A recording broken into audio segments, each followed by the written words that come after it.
A few months before I got sober, my life began to look like what many people consider to be stereotypical persons with an alcohol use disorder. I had been let go from my position for reasons related to my alcohol use, and I was unemployed, and that's what really accelerated my alcohol use disorder. I began day drinking before day drinking was a thing, and my life reflected that kind of stress and mess, and it was rather a dumpster fire. Through a series of events in May of 1991, I went to my first AA meeting, and eventually I did get a sponsor and start working the steps. Early on in that interaction and relationship, I came home one day and the electricity had been turned off in my apartment.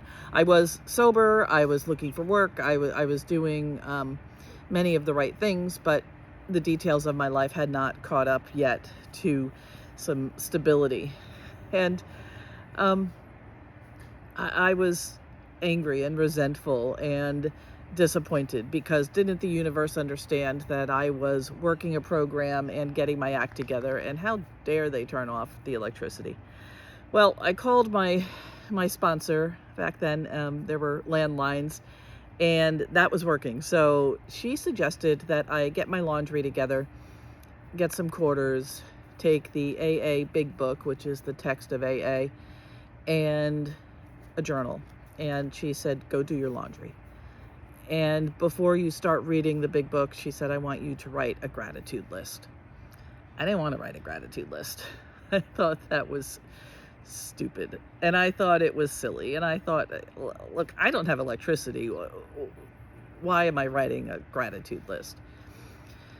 And I loaded the washer and put the quarters in and sat down and started writing a gratitude list. And I realized that although there were very dramatic details of my life that were unmanageable, there were also things that I could think about that would change how I approached the solutions, how I approached my life, how I approached my self-concept. And I began listing things like I was sober, and I was beginning to feel comfortable in sobriety and enjoy sobriety. I had people I could reach out to. I was healthy. I had a plan for moving forward in sobriety. I could do laundry. I had some quarters, I had some detergent, and at least I could do something productive while I didn't have electricity.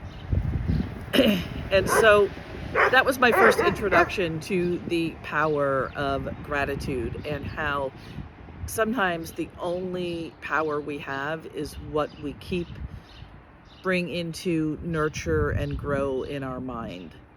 And so I am launching a November challenge for gratitude. It comes with daily encouragement, a workbook, prompts to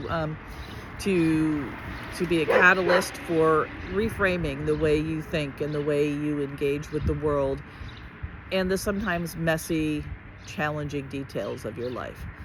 There's a lot of research behind gratitude and how an intentional gratitude practice can be healing and healthy. And I'll be sharing some of that throughout the month.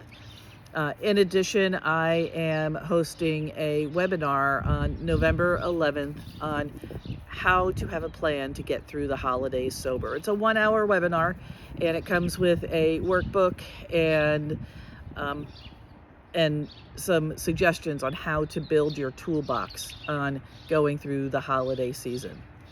You can get all of that in the link in my bio, and I hope to see you in one or both of those places.